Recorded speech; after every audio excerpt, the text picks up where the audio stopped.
to Changing the Sales Game on webtalkradio.net. I'm your host, Connie Whitman.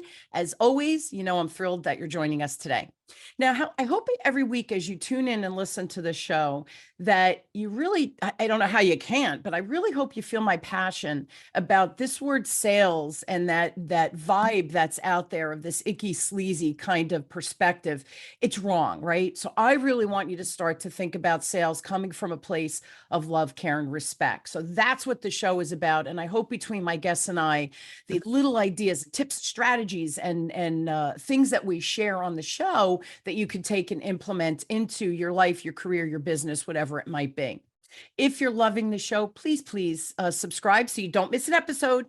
And if you rate and review, I love reading your comments. They do mean a lot to me. And I really want to make sure the show is relevant for you and your life and your business and your career.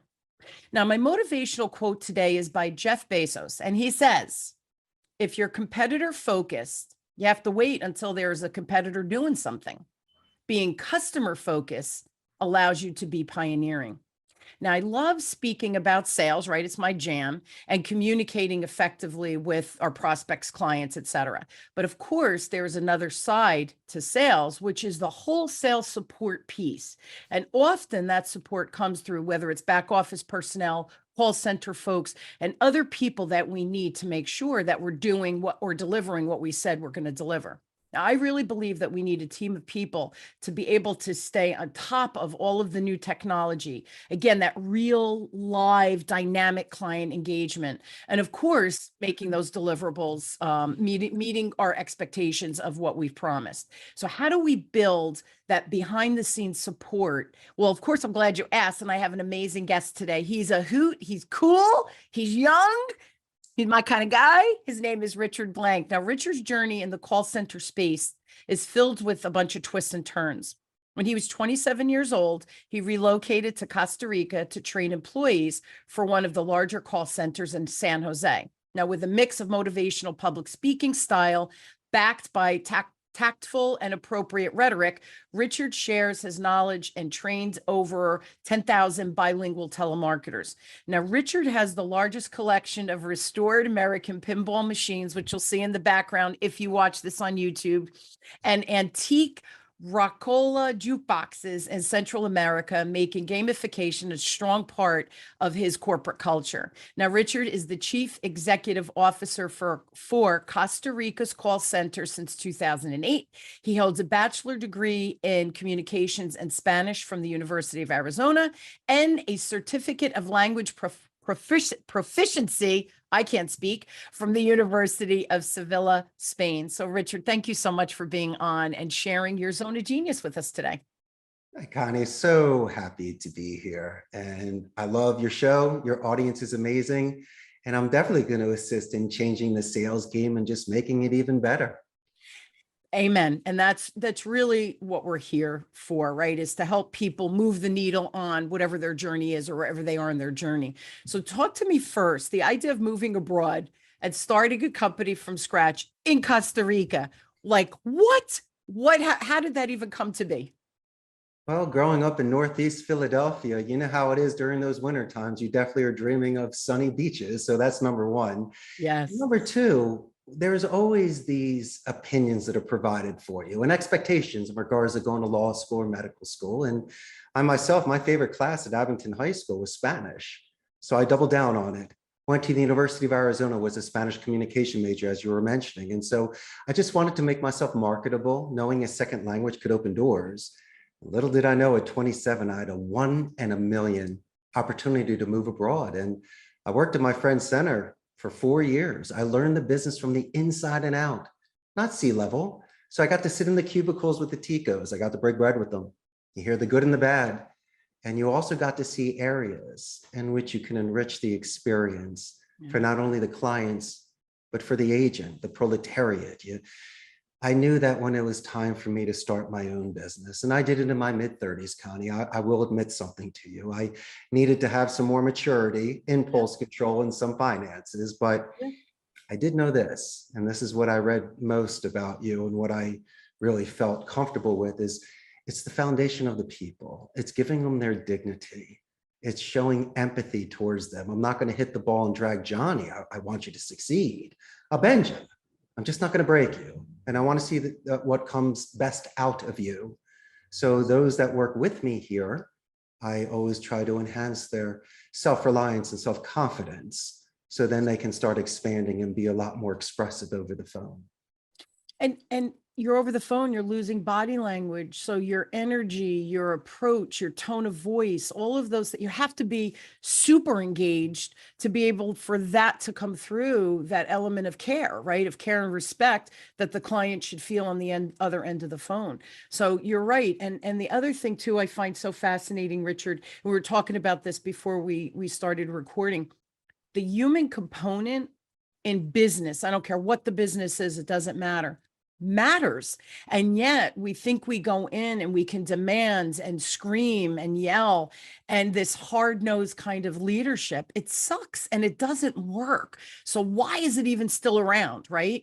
And we all know the answer to that, because egos are egos, and people in those power, and I'm doing air quotes for people who are listening on Apple Podcasts, they think they have power, they really don't, right? Especially they don't have power over the human. Let's hope that people feel that way. So the telemarketing thing that you got into, okay, let me back up. So you went to Costa Rica, you worked for your friend, right? In the telemarketing venue. And I was able to learn retention, customer support, sales, onboarding, human resources, affiliate marketing. And you were mentioning power that these individuals have. Might just, try to break some of those misconceptions of the CEO. They don't have any power. The That's individuals can always quit. Leave. And if nobody shows up, Connie, for your Chuck E. Cheese birthday party, obviously you have no friends. And so as much as you want to curse and threaten people, they have options. It's a seller's market. What I want to do, and I mentioned before, is to put fear into perspective. If any sort of fear, I'm going to let them know that learning a second language is 10 times harder than any project I'm going to put them on. Secondly, I'm going to reduce any sort of fear by giving you all the resources that you need. So there's no surprises. You'll have your script, your rebuttals. I'll give you the list, the CRM, and the phone system. We'll also do some role playing. But how about this? This is my favorite part. You were mentioning structure over the phone earlier, and I think it's fascinating because in my mind, physically, when you're looking at somebody, there is congruence where audio matches the visual, and sometimes people can wear a mask, either the clothes they wear, the facial expressions of their body language. Over the phone, my friend, I believe it's a much more pure form of speech. And so if you were mentioning active listening, we can use this for manipulation purposes. Yeah. You are reducing 3 of your senses, your taste, touch, and smell, so those don't even work. You're expanding because scientists claim that your senses expand if others are removed. You are in a controlled environment sitting in a cubicle. Yep. And so I do believe that by listening, you should be hearing things in the background to have in common or to adjust the tone. But visually, I always believe books are better than the movies. There is imagination in adjectives. You can expand on your vocabulary. And so there are certain ways to really capture what you're trying to explain to somebody, or just close your eyes and imagine growing with a client, and they can understand that too. And finally, if I may, I do suggest using the thesaurus, because you can expand on your similes. The greatest sort of rhetoric would be diplomatic and with structure. And so for an example, instead of using words like help, I'm not going to help Connie. I'm always going to assist Connie. I would love to guide Connie, and I'm always there to lend a hand to my friend Connie. That's number one. Number two, I'm never going to say, excuse me, what did you say? No. For my clarification or for my edification, these are small swords you and I can fall upon. Not that you're right or I'm wrong. It's just a way to maintain the tone of the call, the momentum of the call, avoiding any sort of rabbit holes. How about this one? Exotic names. Like, you got a great name, easy to pronounce, same with mine. But imagine if you speak to someone with an exotic name. There's nothing wrong with the military alphabet. It's really not insulting. It's in fact quite a compliment. Emails won't kick back. You might be the first one out of 20 people that can say this very unique, beautifully, phonetically sounding name a certain way.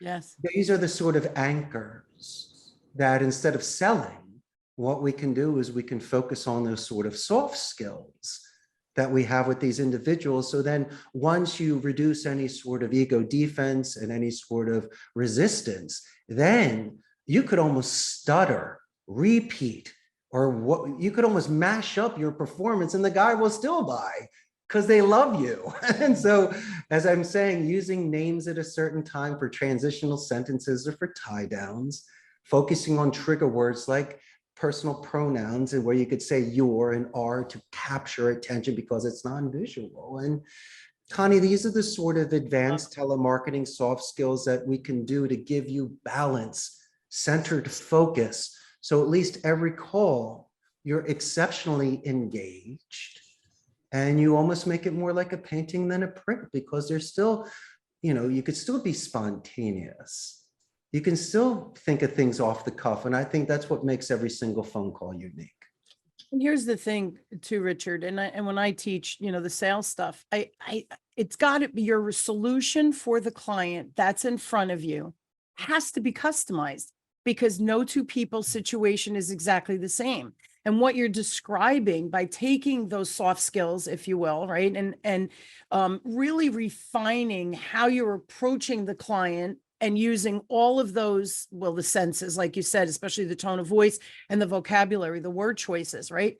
But we can really dig in and customize what that customer needs from us right then and right there. And not only that, but if the call center agent is really good, they can almost anticipate through that conversation, how can I be a planning partner? How can our organization be a planning partner for whatever that next thing in that person's life or that person's situation that might come from this conversation today? But everything should be customizable. Everything should be personal. Now, if they reject or they get nasty with us because they have a bad situation or they have a bad whatever's going on in their life, you don't take that personal, and people call it rejection. It's not rejection. They're just responding to the situation. But how you respond and I like the word educate and really listen, that active listening. And humans, our attention span is down to 6 seconds.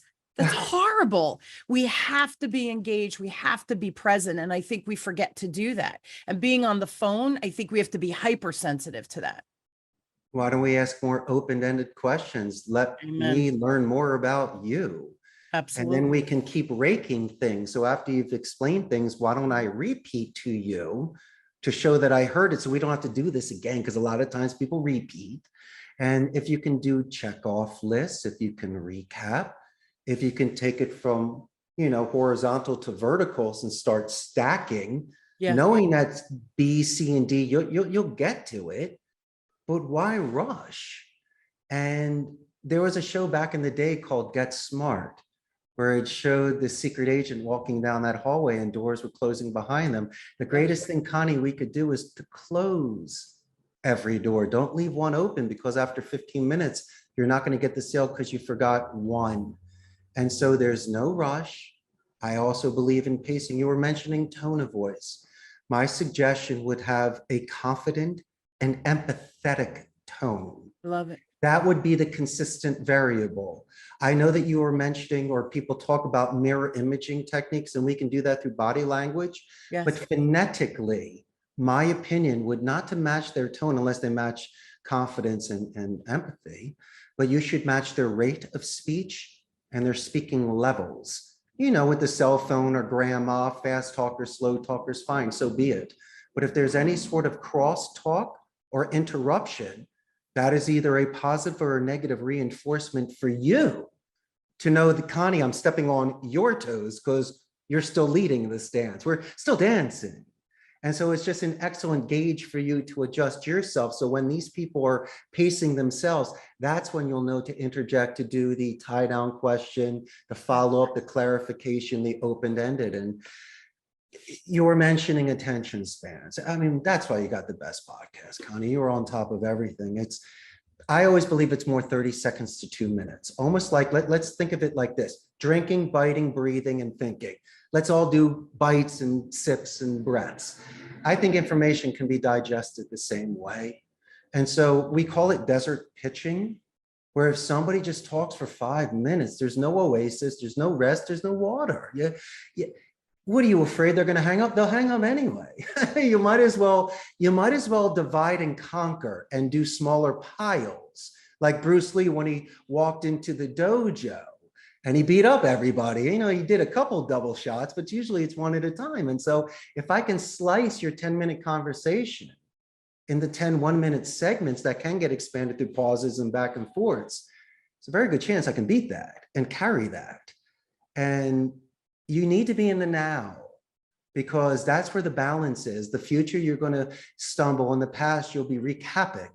But in the now, you'll be able to know how they are speaking then. It's easier said than done. It's almost like when people practice lucid dreaming, they need to do certain things to be able to connect during REM stages. And I believe that during certain stages, there's ways besides pricking yourself or reminding yourself, like, Inception with a ring, that you're in reality. I always believe that while you're speaking, the greatest thing for me to do is breathing techniques, because that's what boxers and athletes say. The number one thing is the breathing.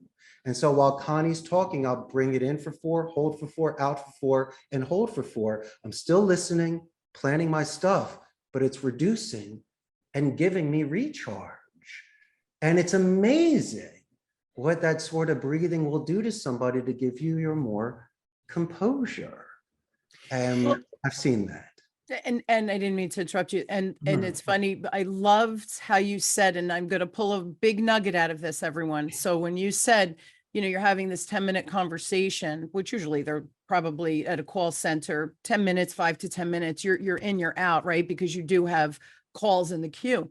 But even with the call center, if you have that 10-minute conversation, I love how you said, break it into 10 1-minute conversations, because here's the thing, when you start to peel back that onion, you're digging a little deeper. So you're getting to whatever the situation is, good or bad, problem or not, you're getting there faster because you're asking. And I like how I say in my world, Richard, open-ended questions are like a magic wand.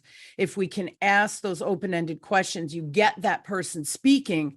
Now you're really understanding what's going on in their world, their situation. I could better respond and help because I actually understand what the situation is. So that's those active listening comes with asking those questions. So I can have the best questions on earth prepared and usable, and I'm really good at it, but I don't listen for anything. You're never going to be able to service that client at the highest level. And you said it before, even if you stutter or you make a mistake, but they know that you know your stuff, you're respectful, you're showing up for them, they'll have the patience back for you because you asked the questions, you listened, and you're actually responding to them and not 500 other calls that you just had, but you're really present for them. A 10-minute conversation, break into 10 1-minute conversations. Love that little tip. Brilliant. And think of them as trees. How far down do the roots go? Yeah. And far out do the branches go? So besides a question, just like when you were writing a composition in English class, you have subpoints. The greatest thing to do is ask a second, third, or fourth follow-up question. That's Great right. example. You have a dog barking in the background. It happens when people are at home. I love dogs, so do you. Passive aggressively and inadvertently, I'm letting you know, put the dog outside. But then I'll say, what's the dog's name? And you'll say Jersey. I go, great. What kind of dog is it? And you'll tell me that sort of dog. How old is she?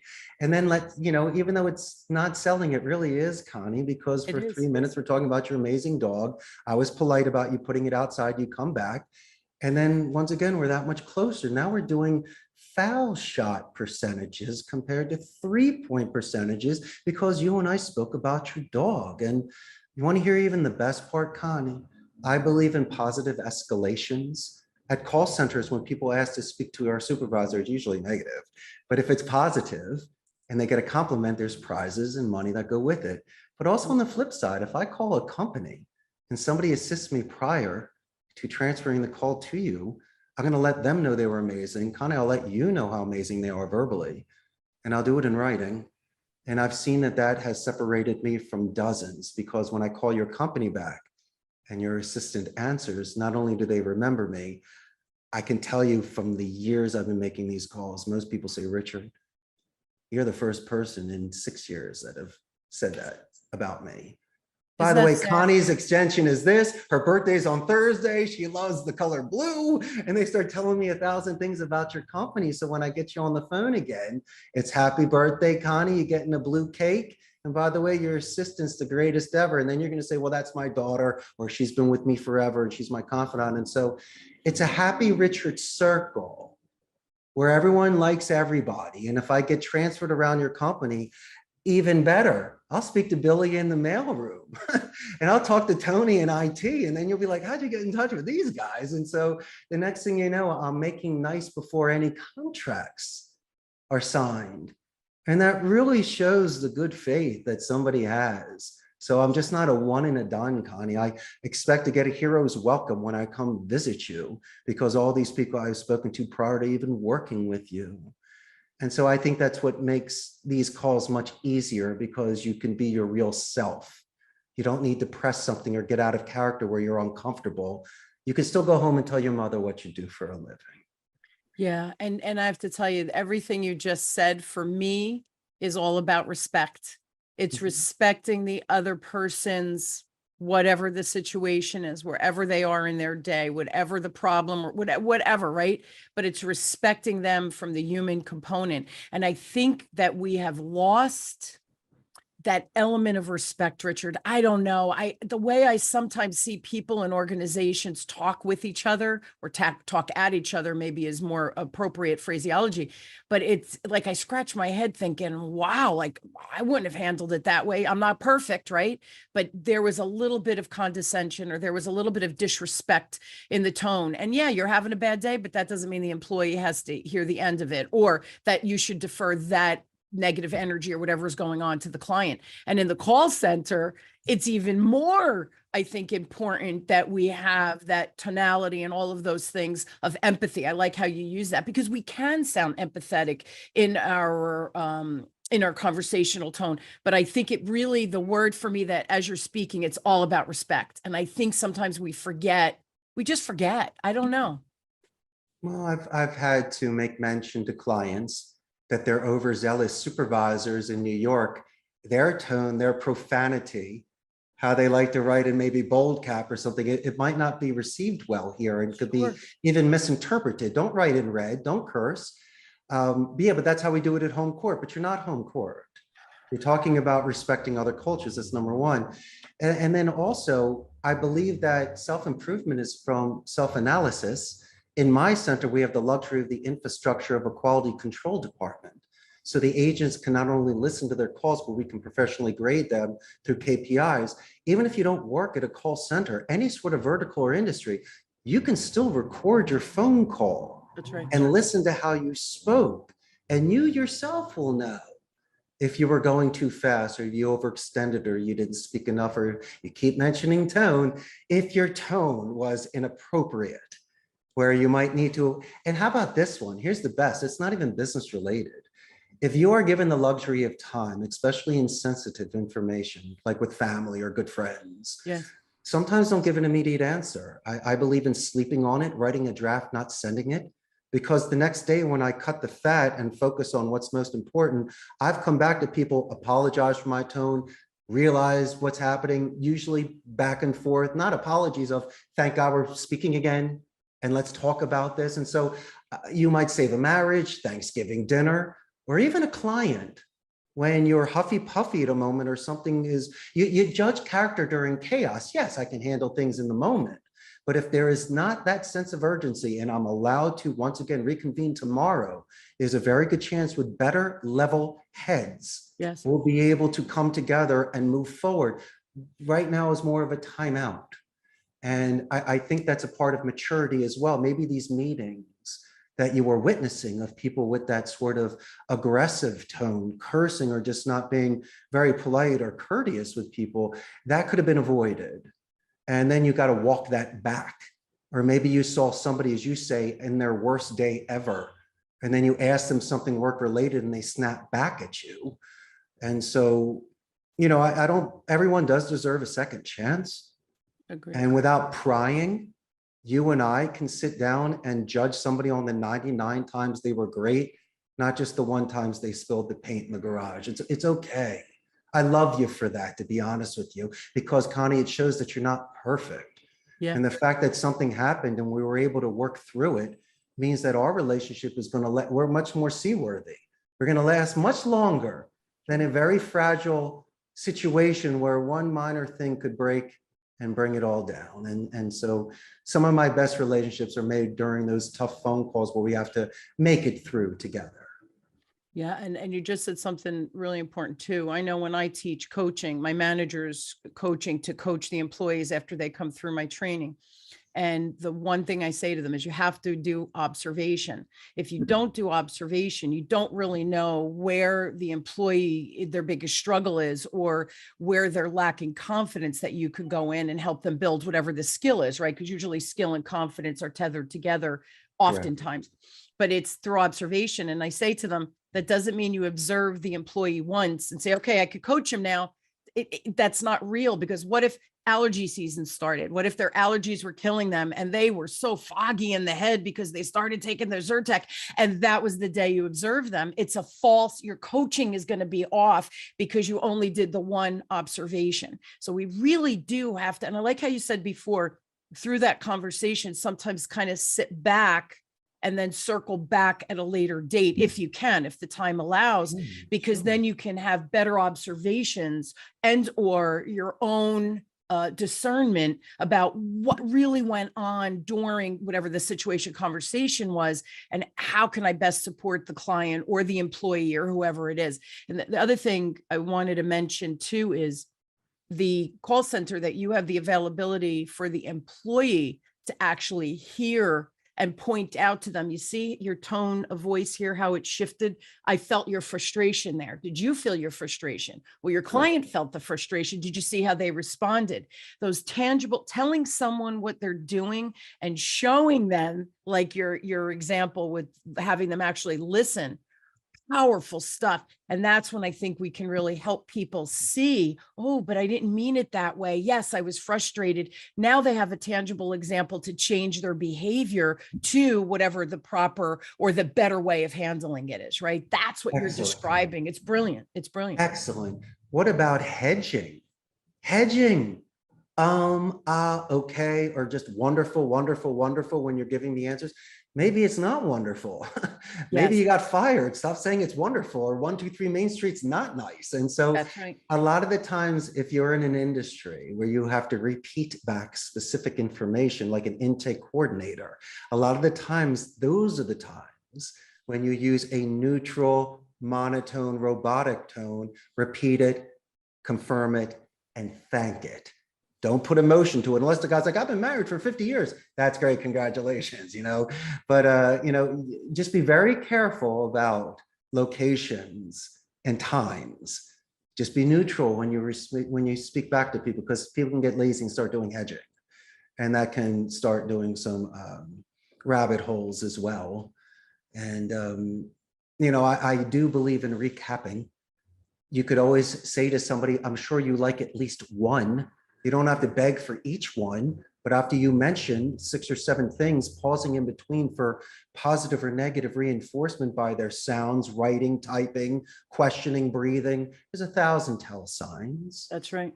In fact, the number one tell sign, Connie, is not how your tone, rate, or pitch. It's really about your answering speed.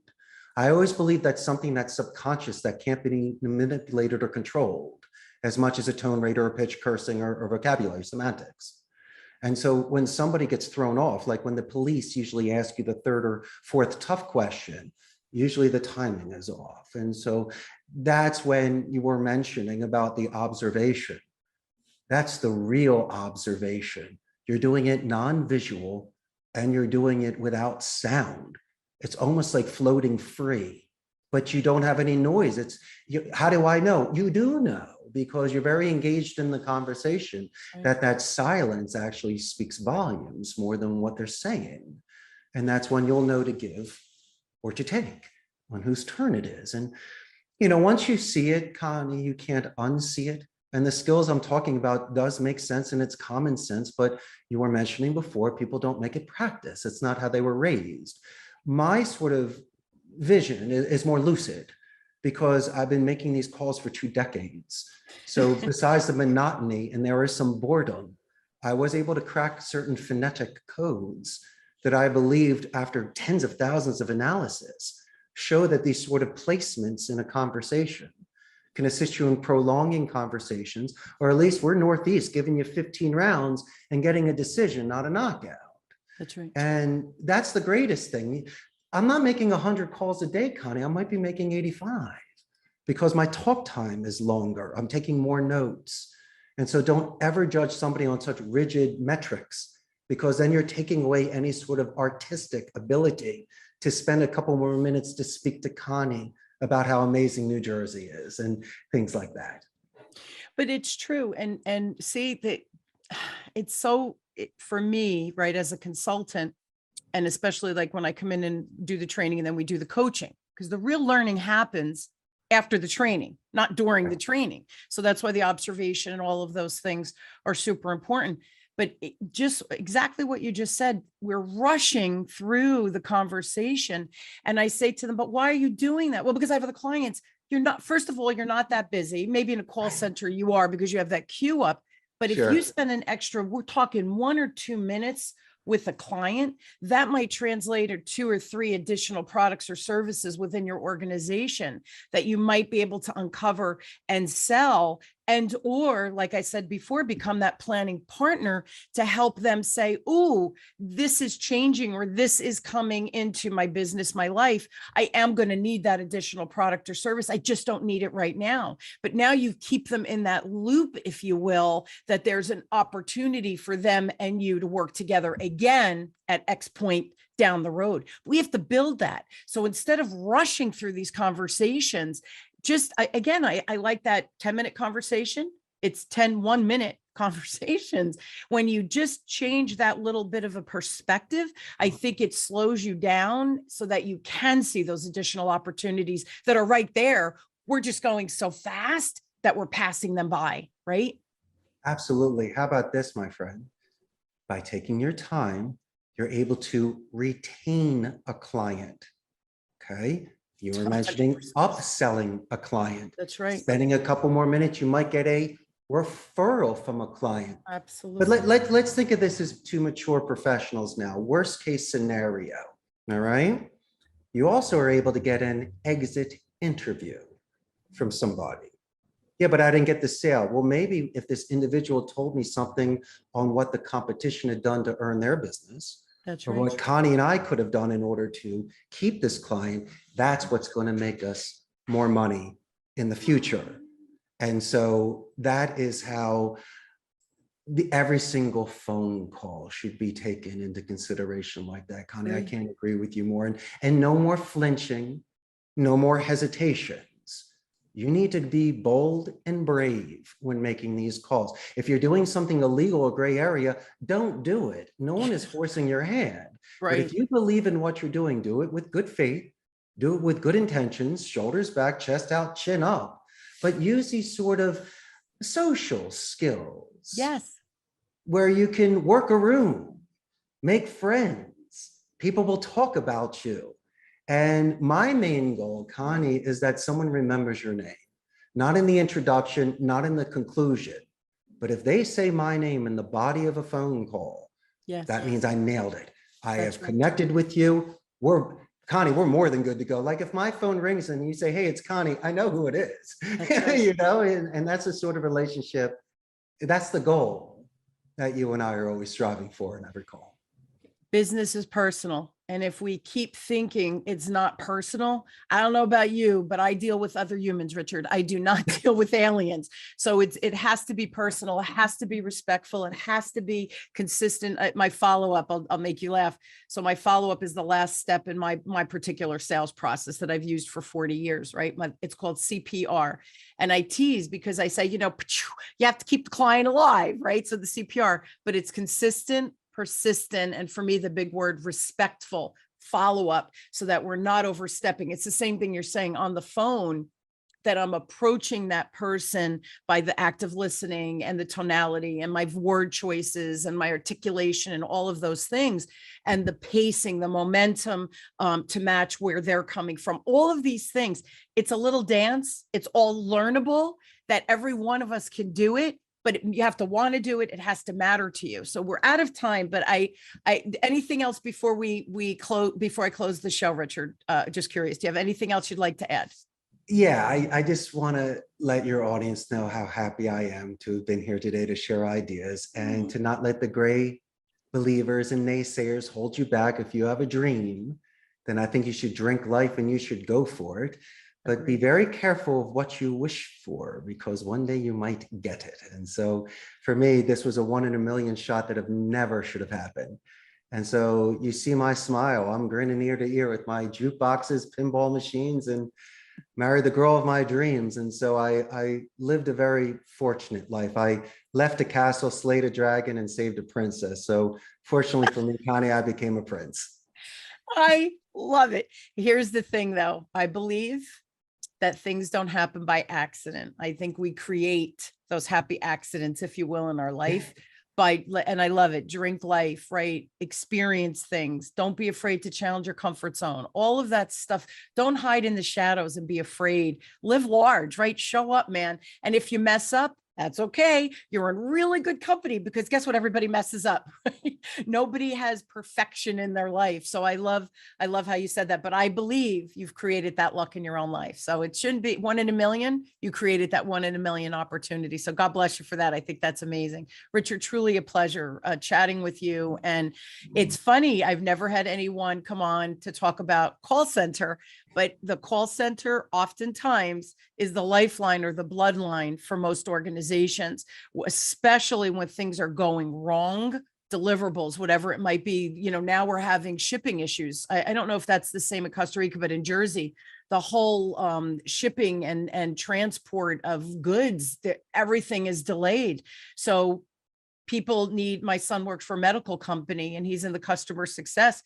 If they need that heart, whatever, and they can't get it, they're calling, they're not happy campers, right? How do you respond to that? So I think the call centers are often our lifeline, not only the support we need, but they can make us shine, or they could put a little blemish on the organization as well. So it matters. All these things matter. Listen, everyone, I know you need more Richard in your life. He's in my life. I'm lucky, but you need him. So I highly recommend go to his website, which is Costa Rica's, plural, callcenter.com. If you have a question specifically for Richard, you can email him at CEO@Costa Rica's callcenter.com. Richard, thank you again for being on, taking the time out of your busy day and sharing your story. Just truly an honor. Thank you so much for being on. Thank you, Connie. I had a wonderful time. I hope so. I did as well. And I hope you will join me weekly as we question, build, and discover together that no matter where you are on your business journey, career journey, whatever it might be, that between my guests and I hope we shed some light or share a tip or idea.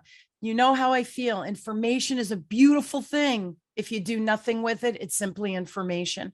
Please take one of the tips and ideas and examples that Richard shared with us today, implement it into your life, business, teach your support staff, whatever it is for you. Take the information, apply it in action, and watch the magic that happens on the back end. Thank you for tuning into Changing the Sales Game with me, your host, Connie Whitman, on webtalkradio.net. I'm truly honored to have you on this journey with me. And I hope that my guests and I provide some tips and strategies that you can implement immediately. I want magic in your life. Richard and I have magic in our life. We want to share that and do that ripple effect for you and create some magic in your life. So apply, inspire, get out there and do. We love you all. Thank you so much for tuning in, and I'll see you next week. Have a great one.